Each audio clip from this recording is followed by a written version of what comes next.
In this first unit, we are going to learn basic multiplication operations. This is something you have already learned in O-level as well. Okay, so I'm going to just do a few examples. So first example, it's a very basic fraction, a over b into c over a. Now in multiplication, what you need to understand is you can cancel out numerator with denominator, right?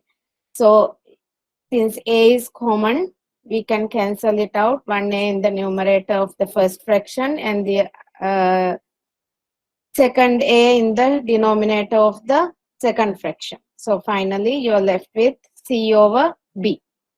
It's a very simple example, stuff you have already learned in O-level as well. Now in the second example, if you look at the question, there's no common values there, right? But if you look at the denominator of the second fraction, that's difference of two squares, which you can factorize. And once you factorize, we have a common factor there, x plus 1 in the first fraction, numerator of the first fraction. And when you factorize x squared minus 1, you get x plus 1 and x minus 1, right? So once you factorize, we have a common factor there, x plus 1 in the numerator of the first fraction and x plus 1 in the denominator of the second, which you can cancel out. Since there's no other like terms, you're left with the answer. In the numerator, only 3 is left, and in the denominator, first fraction we have 2 and second fraction we have x minus 1, which you need to multiply. All right, when you are multiplying, you need to multiply numerator with numerator and denominator with denominator. Don't cross multiply. That's a common mistake that students make. In multiplication fraction, you immediately go for cross multiplication. Don't cross multiply. Multiplication means numerator into numerator and denominator into denominator. Okay? And then that's your answer. Now, when you have division, we have one extra step.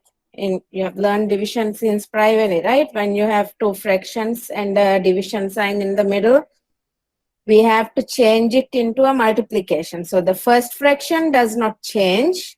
It stays as it is, a over b. And then division you need to change to a multiplication sign.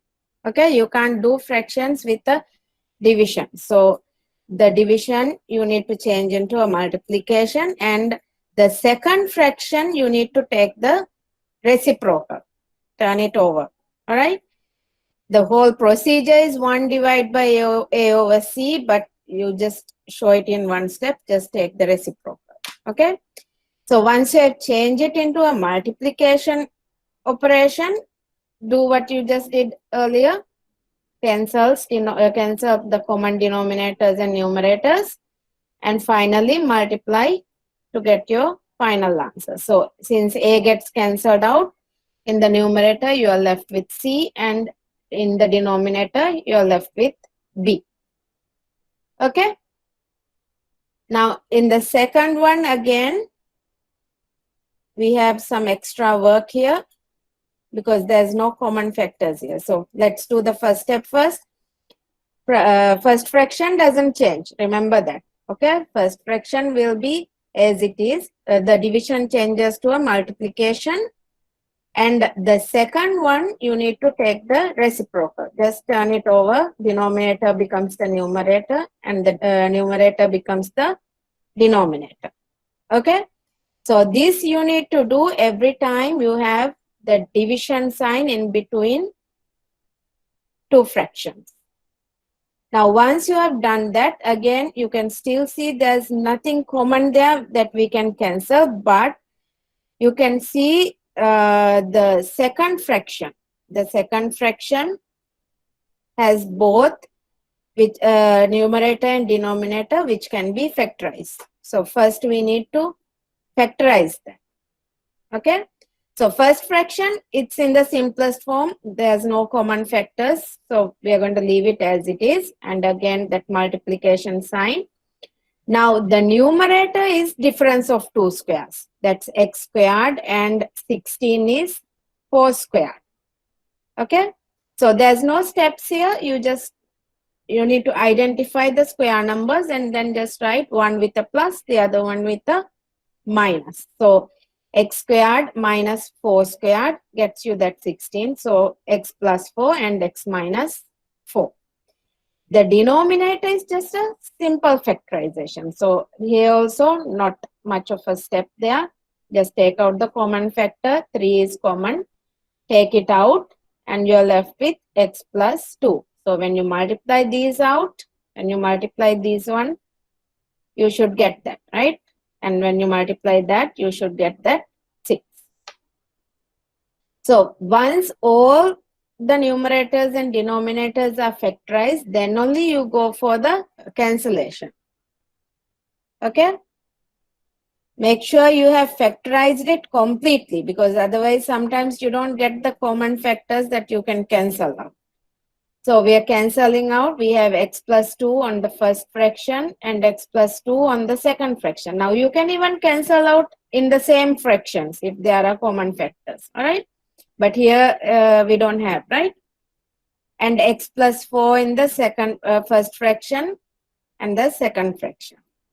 So once you are done cancelling all the common terms, just write whatever is left. So here we have only x minus 4 in the numerator and 3 in the denominator.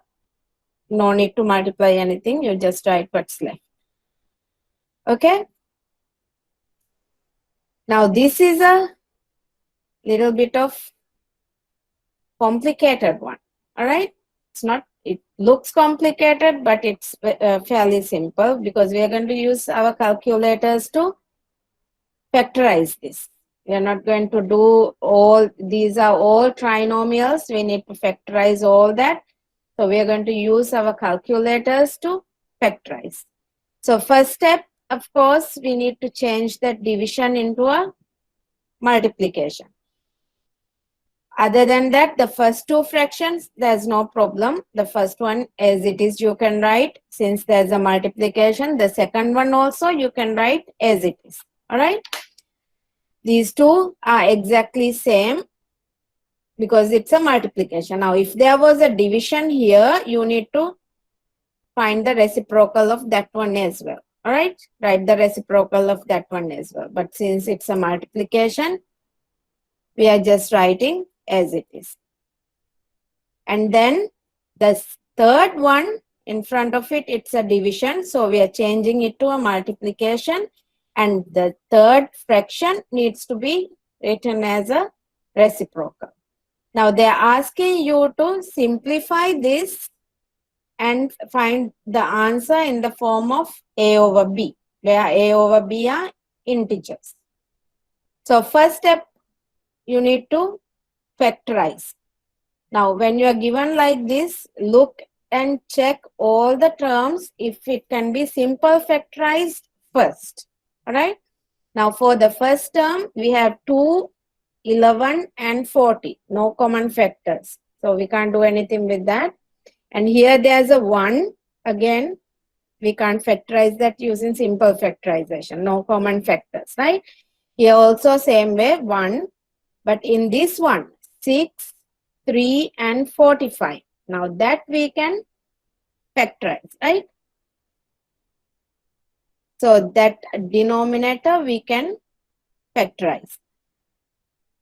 So, and then same way, here 10, 45, and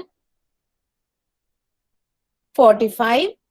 That also we can factorize. This all goes from 5 times table, right? 5 times 2, 5 times 9, 5 times 9.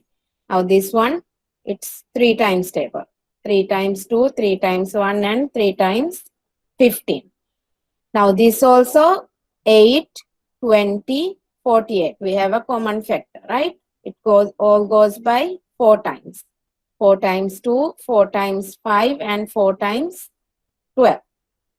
So make sure you check whether it can be simple factorized first. All right.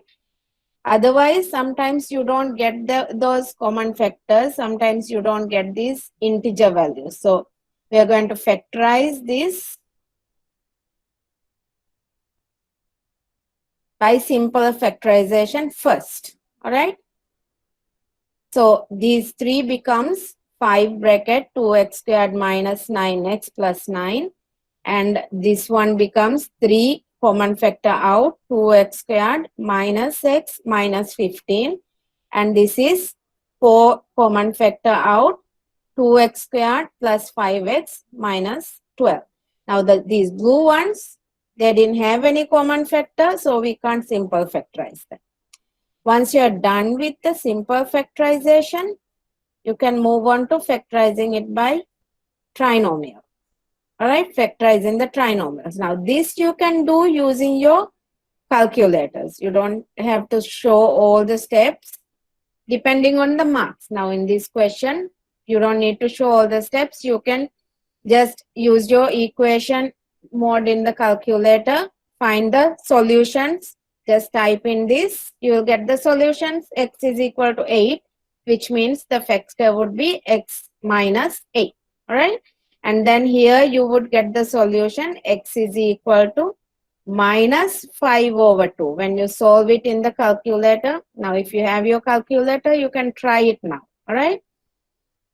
When you solve, your solution for these would be x is equal to 8 and x is equal to minus 5 over 2.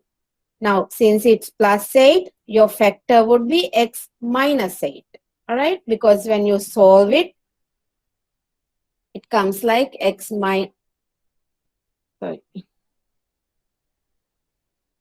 minus 8 is equal to 0, x is equal to 8. Now, this is the answer that the calculator is showing. So, when you're writing it in the form of the factor, you need to change the sign and write.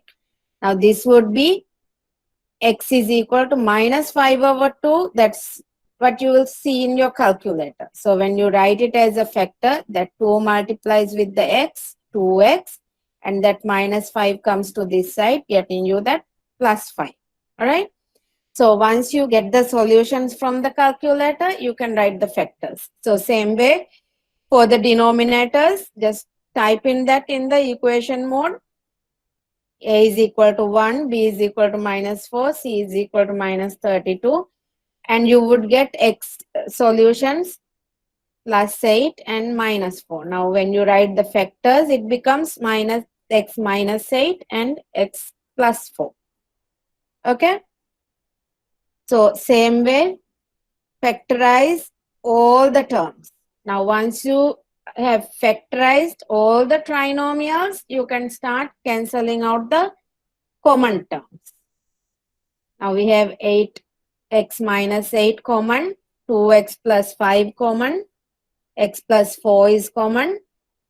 So like that, once you are done cancelling all the common terms, now you need to find out the remaining terms and then multiply. When you multiply, you need to multiply numerator with numerators, all right? And then denominator with denominators. So in this case, numerator, there's only 5, which means you get a 5. And for the denominator, you have a 3 and a 4. So 3 times 4, you get that 12. Okay. So that's one complicated question. Other than that, all this is very simple.